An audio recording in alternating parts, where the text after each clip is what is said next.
যাচ্ছিল তৃণমূলে মিছিল, আর সেই সময় দুই যুবক বলে উঠল জয় শ্রীরাম। ব্যাস, যা হওয়ার তাই হলো। এখন মাথায় ব্যান্ডেজ আর সারা শরীরে ব্যথা। জয় শ্রীরাম বলার সাথে সাথেই পুরো তৃণমূল মিছিলের একটা অংশ হামলে পড়লো ওই দুই যুবকের উপর। ব্যাপক মারধর করা হয়েছে তাদের বলে অভিযোগ। এদিকে তৃণমূলের আক্রমণকারীদের হাত থেকে ওই দুই যুবক উদ্ধার করে আক্রান্ত হলেন পুলিশ অফিসাররাও।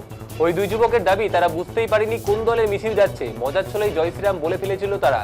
যখন জুটলো মার, তখন বুঝলো ওই মিছিল ছিল আসলে রাজ্যের শাসক দল তৃণমূল কংগ্রেসের। তখন তারা বুঝতে পেরে মস্ত ভুল হয়ে গেছে এটাও বুঝতে পারে। রবিবার বিকেলে ব্যাপক অশান্তির ঘটনা ঘটল শিলিগুড়ি শহর লাগোয়া ডাবগ্রাম ফুলবাড়িতে। ডাবগ্রাম ফুলবাড়ি আসনটি বিজেপির দখলে। বিধায়ক শিকার চ্যাটার্জি এবার এলাকা দখলের মরিয়া প্রচেষ্টা চালাচ্ছে রাজ্যের শাসক দল তৃণমূল কংগ্রেস। 2021 সাল পর্যন্ত এলাকার বিধায়ক ছিলেন শিলিগুড়ির মেয়র গৌতম দেব। এলাকা ছিল সবুজ, কিন্তু 2021 সালে গেরুয়া ঝড় গৌতম বাবু হেরে যান শিখা দেবীর কাছে। এলাকা হয়ে যায় গেরুয়া। এবার সেই এলাকায় সবুজ ফুল ফোটাতে মরিয়া প্রয়াস চালাচ্ছে তৃণমূল শিবির। রবিবার ডাবগ্রাম ফুলবাড়ি বিধানসভা আসনের ইস্টার্ন বাইপাস এলাকায় তৃণমূলের উদ্যোগ ছিল বিশাল মিছিল। এসআইআর বিরোধী এবং বিজেপি বিরোধী এই মিছিলে পা মিলিয়েছেন শিলিগুড়ির মেয়র গৌতম দেব, ডেপুটি মেয়র রঞ্জন সরকার, তৃণমূল নেতা কৃষ্ণ দাস সহ ডাবগ্রাম ফুলবাড়ি এলাকার তৃণমূল নেতৃত্ব এবং কর্মী সমর্থকরা।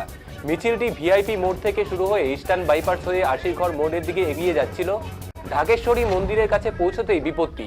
স্থানীয় ওই দুই যুবক ওই মিছিল আসার সময় নাকি জয় শ্রীরাম বলেছিল। এ ব্যাপারে তাদের উপর হামলা পড়ে মিছিল থেকে অনেকেই। অভিযুক্ত ওই যুবক ডাবগ্রাম ফুলবাড়ি এলাকার বিধানসভা এলাকায় এই বাড়ি। তবে দ্রুত ভক্তিনগর থানার পুলিশ এবং আশিরঘর আউটপোস্টের পুলিশের তৎপরতায় বড় অপ্রীতিকর ঘটনা এড়ানো গেছে।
আমরা সবাই পিকনিক করতেছিলাম, ওইদিক দিয়ে যাচ্ছিলাম ভগদেবাড়ি বাড়ি।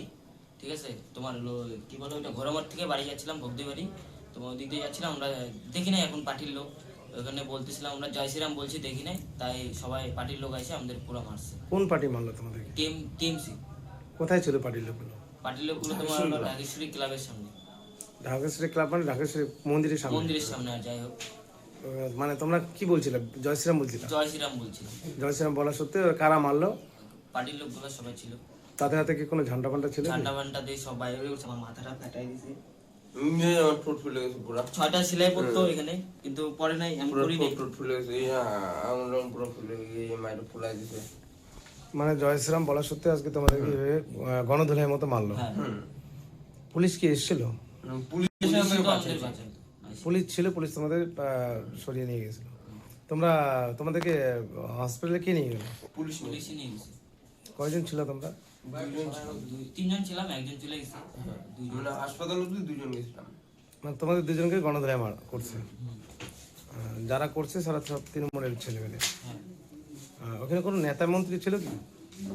চিনি না। মানে কর্মীরাই বেশি তোমাদের উপর আহত করে? ঘটনা কটার সময়? কটা হবে তখন?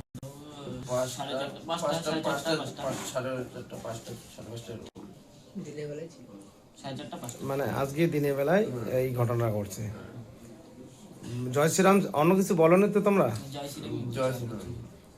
জয় শ্রীরাম বলার সাথে তোমাদের উপর ধেয়ে বসে, তাই তো? তোমাদের নাম কি? আমার নাম সূর্য হালদার। বাড়ি কোথায়? ভগদেবাড়ি বাজার। তোমার নাম? কনক বর্মন। তোমাদের বাড়ি কি? ভগদেবাড়ি। তোমরা কোনো পলিটিক্যাল পার্টির সঙ্গে যুক্ত আছো কি? না না, আমরা কোনো সাধারণ মানুষ? না, আমরা সাধারণ। তোমরা সাধারণ মানুষ, তুমিও সাধারণ মানুষ। সাধারণ মানুষ। তোমরা জয় শ্রীরাম বলছো দেখি আজকে। আজকে এই দুর্ঘটনা আর কি। তা থানায় তোমাদের নিয়ে এসেছিল, মানে প্রথমে হসপিটাল নিয়ে যায়, তারপর তো থানায় নিয়ে আসে। নিয়ে আসছি। তোমাদের ছাড়া হলো এখন নাকি? কি বন্ডে ছাড়া? বাড়ির লোকে বন্ডে দিয়ে তোমাদের ছেড়ে নেওয়া হলো, হ্যাঁ। এটুকুই। দিতে হবে, গাল ফাটিয়ে দিতে হবে, এ তো হয় না। মাথা ফাটিয়ে দিতে হবে, হবে না। তাহলে সাধারণ মানুষ ভগবানের নাম বলবে না, জয় শ্রীরাম বললে অসুবিধা কোথায়? আর ওরা এক রাস্তা দিয়ে যাচ্ছে, অন্য রাস্তা দিয়ে অন্য লোক যাচ্ছে, সে বলতেই পারে, আমি বলতেই পারি, আমি তো এখানে দাঁড়িয়ে জয় শ্রীরাম বলবো 1000 বার। কার কি ক্ষমতা আছে? কি করার?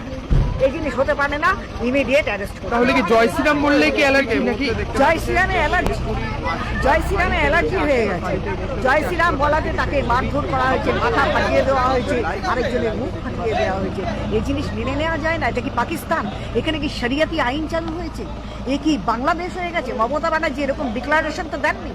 মমতা ব্যানার্জি নিজে হিজাব পরে নামাজ পড়তে পারেন, উনি প্রসাদ ছুঁড়ে ফেলতে পারেন মা কালীর মুখে, উনি বলতে পারেন এই ধর্ম গান্দা ধর্ম, কিন্তু মহাকুম্ভকে মৃত্যুকুম্ভ বলতে পারেন, কিন্তু এখনো কিন্তু শরিয়তি আইন এখানে চালু হয়নি। এখানে ভারতীয় জনতা পার্টি রয়ে গেছে।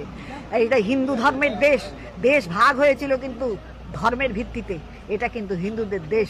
এই জায়গায় জয় শ্রীরাম চলবে, জয় মা কালী চলবে, হর হর মহাদেব মানে চলবে। ভারত মাতা কি। এই যে এইখানটাতে রাজ্য সভাপতি এসেছিল এবং সেইখানে এরকম ঘটনা ঘটলো, মানে এরা একটা ত্রাস সৃষ্টি করতে চাইছে এখানে। তবে আমি এখানে দাঁড়িয়ে আপনাদের সামনে বলে দিলাম, যদি অ্যারেস্ট না হয় আগামী দিন কিন্তু ভালো মতো ঝামেলা হয়ে যাবে এখানে। 1 নম্বর। দ্বিতীয় নম্বর, বহিরাগতদের নিয়ে এসে এখানে মিছিল করা হয়েছে। আমার কাছে সমস্ত খবর আছে, সব জানি আমি। কোথার থেকে কি হয় সব জানি আমরা। কোথার থেকে বাইরে থেকে ধার করে নেতা নিয়ে এসে মিছিল করতে হয়। এখানকার কটা মানুষ ছিল? এখানকার কে ছিল বলুন তো? না ছিল মেয়র, কোথাকার ধার করা, কোথাকার অন্যান্য নেতারা ধার করা, সমস্ত নেতাদেরকে ধার করে এনে এখানে মিছিল করা হয়েছে, লোকজন আনা হয়েছে, ধার করে মিছিল করা হয়েছে। এই সমস্ত ধার করা জিনিস চলে না, তাই তো মানুষ ছুঁড়ে ফেলে দিয়েছিল, এবারও ছুঁড়ে ফেলে দেবে। মানে এই মেয়র থাকার পরও এইভাবে মানে মারধর জয় শ্রীরাম বলাতে ওদের উস্কানিতেই তো হচ্ছে, ওরাই তো করছে এই জিনিসটা, তো ওরাই করছে, ওরা ছাড়া তো অন্য কেউ করছে না। জয় শ্রীরাম বলা যাবে না, অর্থাৎ ভারতীয় জনতা পার্টির মুখটাকে যে কোনো মূল্যে বন্ধ করতে হবে। কিন্তু এটাই কি পারা যায়? যাবে না। আপনাকে এফআইআর করছে?